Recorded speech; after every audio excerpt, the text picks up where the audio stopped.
প্রিয় শিক্ষার্থী বন্ধুরা, তোমরা সবাই কেমন আছো? দেখো তোমাদের সাথে কি নিয়ে চলে আসছে, দেখো কতগুলো ভুট্টার গাছ নিয়ে চলে আসছে তোমাদের পড়াবো বলে আজকে। তো তোমরা কি জানো ভুট্টার বৈজ্ঞানিক নাম কি? ভুট্টা তোমরা পুরি খাও রাস্তায়, 40 টাকা করে নেয় একটা পোড়া। তো এটার বৈজ্ঞানিক নাম কি তোমরা জানো? এটার বৈজ্ঞানিক নাম হচ্ছে জিয়া মাইস। কি বললাম? জিয়া মাইস। ভুট্টার বৈজ্ঞানিক নাম হচ্ছে জিয়া মাইস। তো তোমরা কি জানো যে সকল সবুজ উদ্ভিদের সালোক সংশ্লেষণ হয়?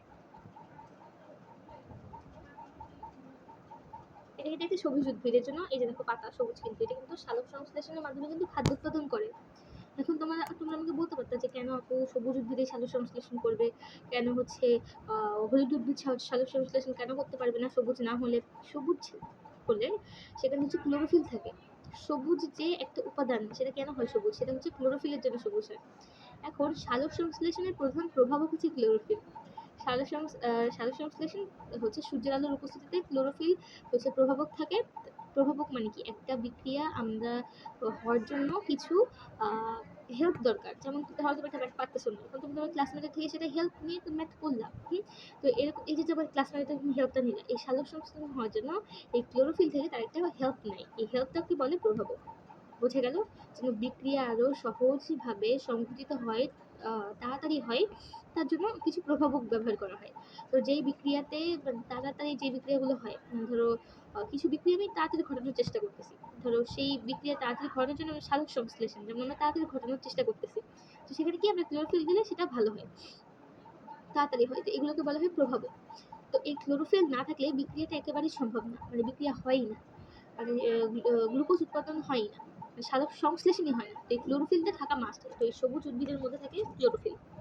কেমন? এই সবুজ উদ্ভিদের মধ্যে থাকে ক্লোরোফিল। তো এর জন্য হচ্ছে সবুজ উদ্ভিদ খাদ্য উৎপাদন করে। যেমন আমাদের মধ্যে ক্লোরোফিল নাই, আমরা মানুষ, আমরা কি সবুজ? আমরা তো মানুষের মধ্যে সবুজ নাই, এই জন্য আমরা খাদ্য উৎপাদন করতে পারি না। হলে কি আমরা গাছে থেকে ফল পেড়ে খাইতাম না? আমরা নিজেদের মধ্যে নিজেরাই খাবার উৎপাদন করতে পারতাম। আমরা পরভোজী, আমরা যেহেতু সবুজ না।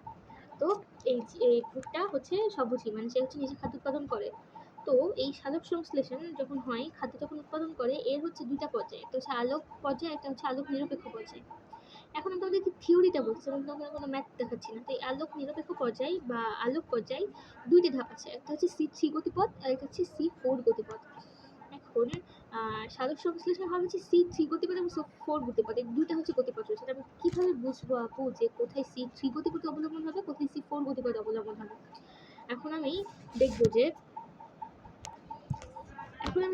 যে C3 কিভাবে আমি চিনবো, C4 কিভাবে আমি চিনবো। C3 হচ্ছে গতিপথ সেখানেই যেই উদ্ভিদের প্রথম স্থায়ী পদার্থ 3 কার্বন বিশিষ্ট ফসফোগ্লোসারিক অ্যাসিড, সেখানে C3 গতিপথ অবলম্বন হয়। ধরো এই যে ধরো একটা গাছ, সেই গাছে ধরো আম গাছ, জাম গাছ, ধরো এর প্রথম স্থায়ী পদার্থ হচ্ছে 3 কার্বন বিশিষ্ট ফসফোগ্লোসারিক অ্যাসিড। হ্যাঁ, তো সেটা হচ্ছে C3 গতিপথ অবলম্বন হবে, C3।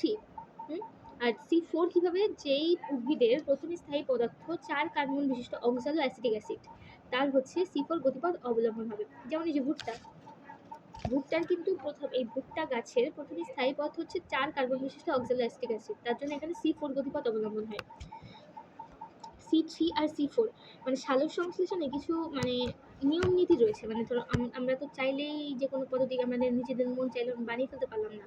এই সালোক সংশ্লেষণ হওয়ার কিছু পদ্ধতি রয়েছে, যেমন C3 গতিপথ, C4 গতিপথ, এরকম।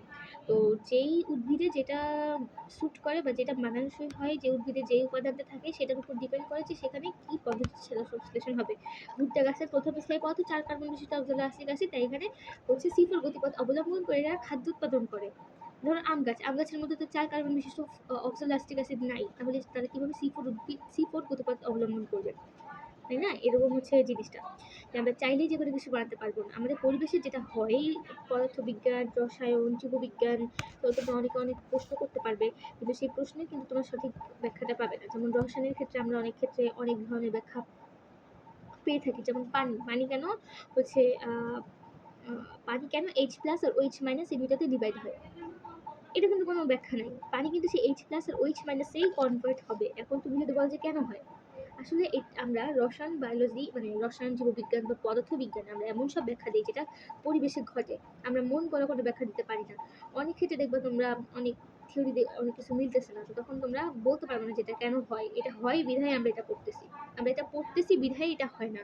পরিবেশে এটা হচ্ছে দেখেই আমরা এটা পড়তেছি। তো সবকিছুর ব্যাখ্যা খুঁজতে পাই। অনেক সময় অনেক কিছু মেনে নিতে হয়। এই ব্যাখ্যাটা তোমাদের অনেক কম টিচারই দিবে। কিন্তু আমি দিয়ে দিলাম। তো এটা তোমার মাথায় কিন্তু রাখতে হবে। কেমন? সবকিছুর ব্যাখ্যা খুঁজতে নেই, যেমন সবকিছুর ব্যাখ্যা স্যার যেটা তুমি এটা বলতে পারো, সবসময় কোশ্চেন করবে, কোশ্চেন সবসময় করা লাগবে যে কোশ্চেন করলাম কেন হচ্ছে কেন হচ্ছে কেন হচ্ছে।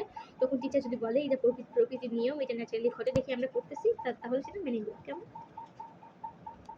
তো এই তো তোমাদের সাথে এই চিত্রটা নিয়ে চলে আসলাম তোমাদের পড়ানোর জন্য, তোমাদেরই পড়ানোর জন্য, শুধুমাত্র তোমাদের জন্য। এই যে ভূতটা নিয়ে চলে আসছে, তোদের ভূতটার বৈজ্ঞানিক নাম শেখাবো জিয়ামাইস, আর ভূতটা কিভাবে সালোক সংশ্লেষণ করে সেটা বুঝে দেবো।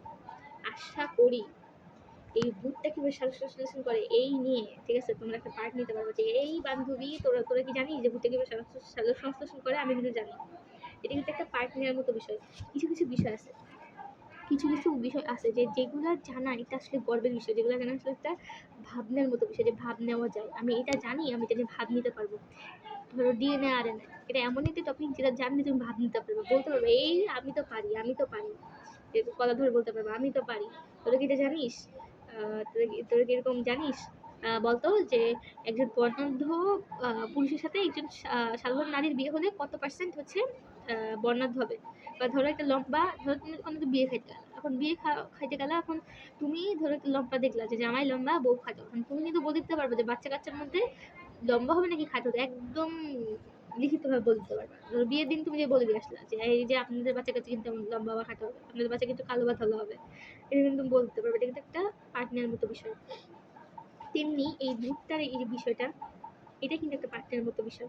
কিছু কিছু বিষয় জানা আসলে পার্ট নেওয়া যায়।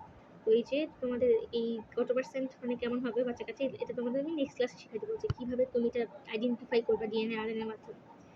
এটা পার্ট নেওয়ার মতো বিষয়। তো এটাও কিন্তু একটা পার্ট নেওয়ার মতো বিষয়। আশা করি তোমাদের এই ভিডিওটি অনেক ভালো লেগেছে। আর তোমরা যদি এরকম গুরুত্বপূর্ণ ভিডিও পেতে চাও, তাহলে তুমি যদি আমার ফেসবুক পেজ থেকে দেখে থাকো, তাহলে আমার ফেসবুক পেজটা তোমাদের লাইক করে দিতে হবে। আর তুমি যদি আমাদের ইউটিউব চ্যানেল থেকে দেখো, তাহলে ইউটিউব চ্যানেলে তোমাদের সাবস্ক্রাইব করে দিতে হবে। তাহলে তোমরা এরকম মজার মজার ভিডিও ঘরে বসে ফ্রিতে দেখতে পারবে।